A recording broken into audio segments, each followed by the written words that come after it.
San Pedro TV presenta modelo alternativo para la producción lechera y ganadera en general, por un camino amigable con el medio ambiente y con los animales.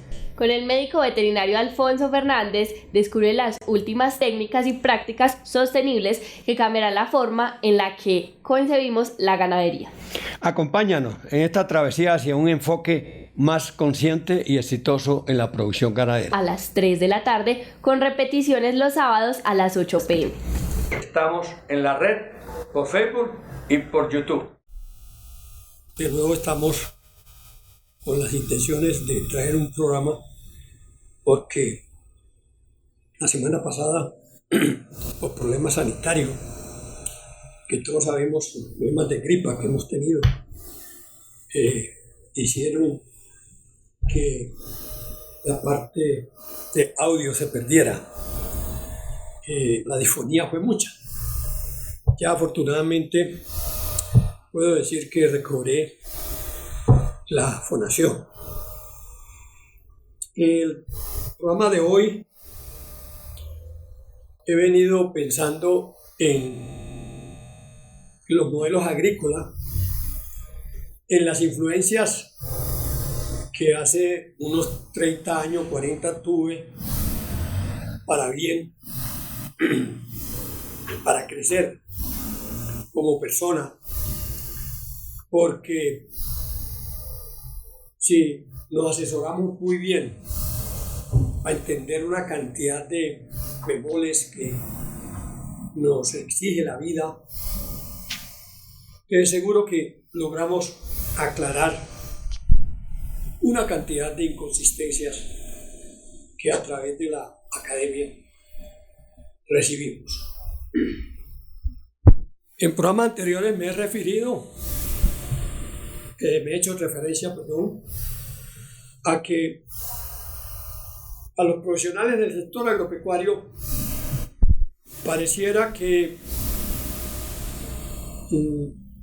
se quisiera crear una nube donde nos parten en 3 pedazos: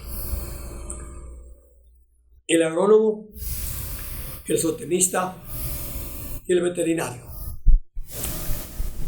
Esta figura a mí me empezó a inquietar, porque los fundamentos agronómicos que recibimos en la universidad como médico son ridículos, son casi que imperceptibles. Cuando usted recibe una cátedra que a la postre sabe que no le aporta nada, que simplemente es un relleno, usted empieza a preguntarse, bueno, ¿qué sentido tiene estas cátedras si a la hora de la verdad al médico veterinario se le enmarca, prácticamente se le encasilla en que usted simplemente reciba enfermos y alívielos si es capaz? Cosa que me parecía un reto muy difícil, porque primero es que hay que preguntarse por qué aparecen las enfermedades y quién dijo que aliviando vacas enfermas, evitando que las vacas se mueran, esto genera ingresos o genera renta. Es muy difícil creer eso, porque desafortunadamente nos quieren perfilar como unos médicos curativos. Simple y llanamente usted va a curar. Y me inscribo a una escuela en donde me dicen en la industrialización de la carne y de la leche, el médico veterinario tiene que ser profiláctico preventivo, tiene que manejar el concepto de animal sano en una forma poblacional. Si usted tiene que diagnosticar una población sana, No 2 o 3 animales que el ganadero le señala porque le amaneció con retención, o porque amaneció con mastitis, o porque amaneció una vaca coja, no. En la medicina de producción, lo que se propone y se propuso hace más de 50 años era que el médico tenía que hacer un diagnóstico de población. Oiga, qué simpático, ¿no? Que a usted llegara a un profesional y le diagnostique cada una de las vacas y le diga, hombre, vamos a examinar esto, esto y esto si podemos, y encontramos que tiene la uña inflamada, y correteamos y encontramos que está inflamada atrás, y revisamos pulmones y encontramos que está con una disnea expiratoria.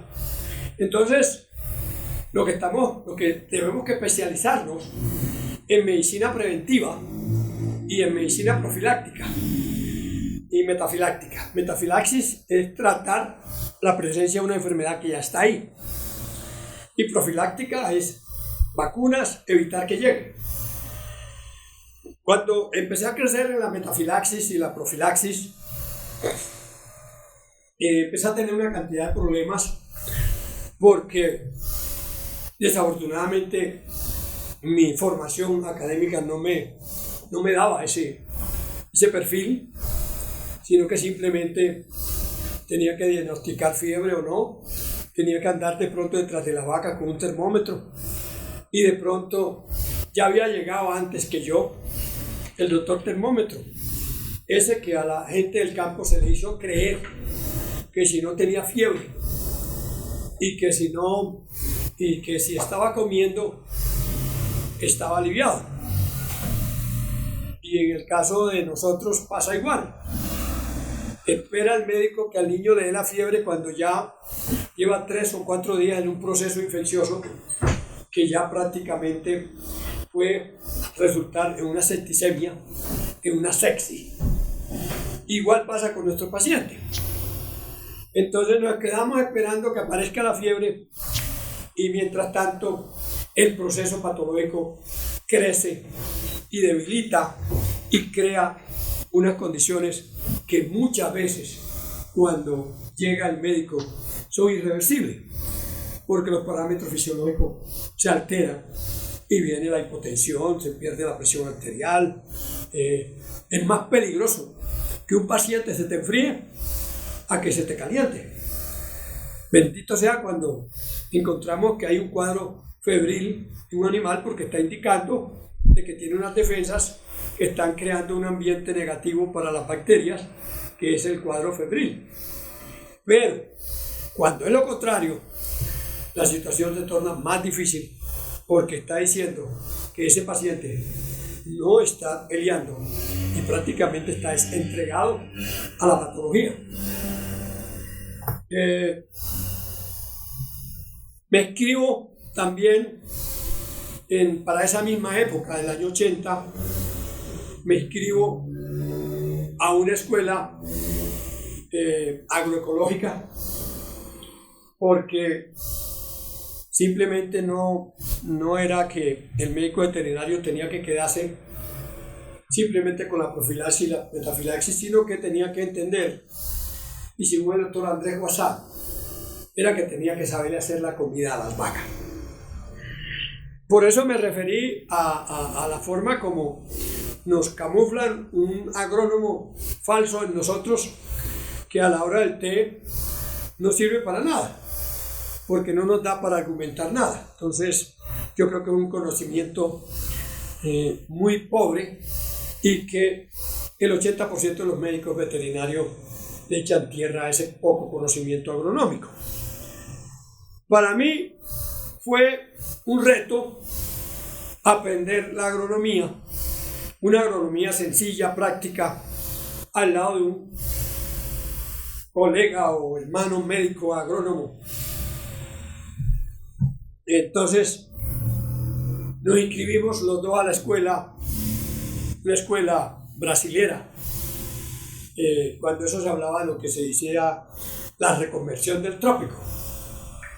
Es lo que hoy le han hecho mucha laraca sobre la ganadería regenerativa, que es prácticamente la propuesta que hizo el doctor Nasser hace muchos años desde el Brasil. y donde trae los fundamentos agronómicos que en la ganadería regenerativa no vemos los argumentos agronómicos. Simplemente la ganadería regenerativa se limita a decir que tenemos que mirar que las malezas no son malezas, que son arbences, que tenemos que hacer presión con el pastoreo de los animales. Yo creo que ahí se abusa un poquito, porque cuando hablamos del bienestar animal, someter a unos animales a que se tengan que comer unas ofertas hechas, maderables ya, no creo que sea una propuesta sana. Yo digo que detrás de esa propuesta de una densidad de población muy alta en un área pequeña, se debería de mirar si el grado de conversión alimenticia que se dé en ese modelo. Porque yo someto a unos animales a comerse unas malezas casi que una forma voraz, porque el animal compite con su propia especie, espacio y oferta, y se genera ya un descontrol desde el punto de vista de la palatabilidad, de la forma como el animal toma los elementos en la naturaleza. Entonces yo creo que estos modelos regenerativos, al fin y al cabo, lo que se está buscando es hacer un ambiente de tipo económico para el establecimiento de las praderas, para el control de las malezas, y convertir las vacas casi que en unas segadoras. Y creo que hasta allá no me da a mí el conocimiento de que eso sea lo mejor. Yo he hecho modelos regenerativos, pero tratando unas ofertas tiernas donde el animal no tenga que tener una limitante de tipo físico al momento de elegir la pastura. Sabemos que hay dos mecanismos de regulación para los consumos en los bovinos. Hay un mecanismo que se llama regulación metabólica y otro que es regulación biológica. O sea, la regulación metabólica es aquella que, según el grado de digestibilidad que tenga el pasto, así van a ser los volúmenes que el animal va a recibir. Y la regulación física, que es la que hace cuando el físico de la oferta está totalmente leñoso y estas son estructuras pesadas que al entrar a la panza van a hacer un tránsito lento por el estómago de la vaca, lo cual le va a hacer una mala jugada, porque le va a hacer creer que está llena de una cantidad de madera, de una fibra indigestible, y entonces vemos ahí que eso no es ningún gran negocio, ¿sí? Cuando le llenamos el estómago de madera al animal y se gasta 6 o 7 horas remascando una oferta que no le va a aportar nutrientes. Entonces, para referirme a lo de la reconversión del trópico que proponía el doctor Nasser, era un poquito diferente a esto de la ganadería regenerativa en ese sentido, en lo que es lo que le voy a ofertar al animal. Y el doctor Nasser lo que busca regenerar un trópico es volverlo al modelo original, es decir, al modelo agroecológico. Él había tenido desde muy pequeño la experiencia de que un tío se intoxicó con los fosforados y él cuando ya terminó su profesión le daba mucho miedo llevar fosforados al jardín de la casa y empezó a buscar un modelo orgánico alternativo y crea un modelo que yo creo que llama de agricultura de sol y maleza. Óigase bien, agricultura de sol y maleza. Agricultura de sol y maleza. Me parece importante que lo busquen en internet. ¿Por qué? Porque estos modelos de agricultura llevan más de 60 años. Tiene un modelo muy sencillo, donde él enseña cómo se debe cultivar en una huerta, donde lo primero que él pide que debe haber en esa huerta son todas las malezas, mal llamadas malezas, que sabemos que hoy se llaman arbences, perdón, donde él dice que si tenemos 50 o 60 tipos de plantas diferentes, donde yo pienso hacer una huerta orgánica, sería una maravilla, porque él dice que cada una de esas plantas tiene un código que lo trae por el diseño original, que es que cada una de esas plantas tiene la misión de ir por un mineral. Y él hace un estudio muy hermoso que estudia la radicularidad de todas las malezas, de muchas de las malezas que encontró en un huerto que manejó más de 40 años allá en Brasil. Y él encuentra que cada planta diferente que encontraba en la huerta tenía una capacidad radicular diferente. Bajaba una medio metro, la otra bajaba 1 metro, la otra 1,5 metros. En fin, encontró que pareciera, y lo demostró, que cada una de esas planticas traía una orden biológica de que fuera por un X o Y mineral. Ese estudio me pareció hermoso porque él llegó a decir que las malezas eran arbences, o sea, benéficas, y que no tenemos que erradicarlas de la superficie, sino que las cortamos y las ponemos en el suelo para que el compostaje que se hace en la tierra se liberen los minerales que cada una de esas plantas subió y le sirva para abono a mi cultivo. Y es simpático porque él coge y prepara un compost con la materia orgánica de las vacas. Usted sabe que estoy hablando de una tierra caliente en Brasil. Y entonces recogen estiércol de res. Usted sabe que allá las vacas emplastan y recogen esas plastas, las muelen y hacen un polvo. Y a ese polvo le adicionan los famosos polvos de roca. Los polvos de roca yo los vengo manejando acá hace más de 30 años con don Rodrigo Jaramillo.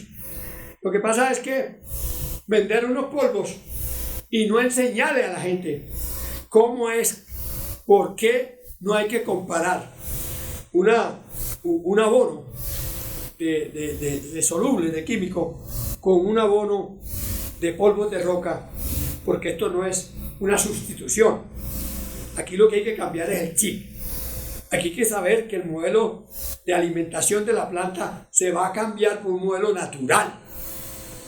Un modelo donde la planta va a recibir y va a producir los ácidos húmicos y fúmicos, y se va a producir una fermentación y se va a producir la mineralización y la humificación de la materia orgánica a través de una vida que debe estar viva, debe estar presente en la tierra.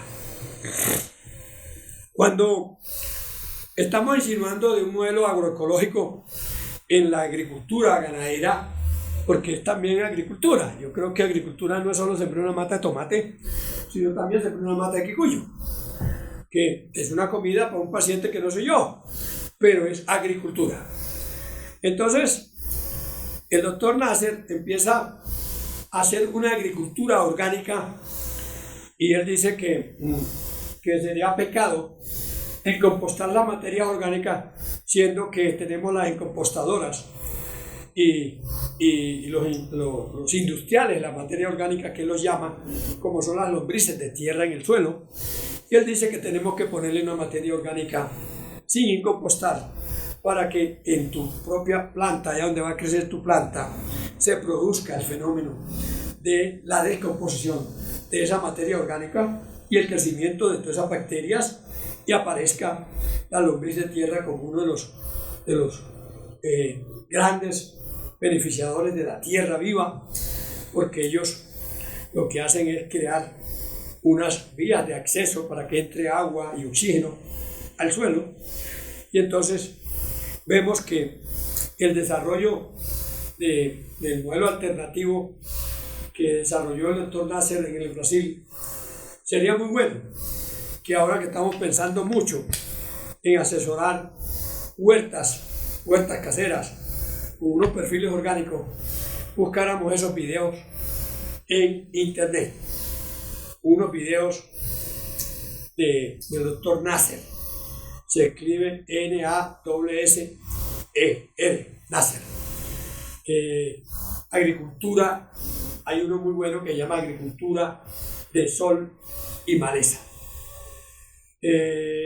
Hay muchos, hay unos trabajos que me tocó leer sobre cultivos de cítrico, donde un cultivador de cítrico tenía más de 600 hectáreas y le apareció un ácaro que le comía la cáscara, llama la lepra de los cítricos, y cuando llegó un punto en que no tenía con qué llevar los químicos para envenenar el ácaro, llamó al doctor Nasser y fue el que le salvó la vida, decía él en el mismo video, porque le montó un modelo agroecológico. Entonces, decir que estamos por fuera de foco es desconocer lo que en realidad está pasando a nivel de la faz de la tierra en todo el mundo. Es importante saber que la agricultura orgánica empezó en 1940, lo dije en un programa anterior, y que la FAO apenas en el 1969, casi 60 años después, vino a aceptar que el modelo de agricultura orgánica era sostenible y era una buena alternativa para lo que está pasando hoy con la agricultura química a nivel del mundo. No se les olvide que el problema que tenemos hoy en la industria lechera no deja de ser el fiel reflejo de que estamos montados en un modelo insostenible, que no es agroecológico, que no se involucró el suelo como un ente vivo. Yo creo que tenemos que devolverle a la tierra ese poder que el Señor le entregó con todos sus elementos vivos, donde están hongos, bacterias, actinomicetos, riquecias, los mismos parásitos que tienen que ver con la descomposición de las materias orgánicas. Tenemos que empezar un poquito ya más y que tenemos que empezar a reciclar. Ustedes están viendo las grandes empresas que se están formando hoy en el mundo con la reutilización de toda esta industria química que nos ha llevado casi que al borde de la perdición. Entonces, lo que quiero con este programa es invitarlos a que los que estén interesados en una pequeña huerta, en diseñarle, darle unas instrucciones cómo hacer un compost, cómo no ir a sembrar en un suelo cargado por ejemplo, de hongos no benéficos. ¿Sí? Tenemos unos hongos muy patógenos que atacan mucho, por ejemplo, a los tomates. Tenemos que poner unos hongos que acaban con los patógenos, que los mantienen en equilibrio, ¿sí? Como el Beauveria, como las mismas micorrizas. Y tenemos unas propuestas de cómo hacer una buena esterilización de la tierra antes de ir a cometer el error de sembrar en un suelo que esté plagado de unos hongos que son muy patógenos y que le hacen mucho daño a la agricultura.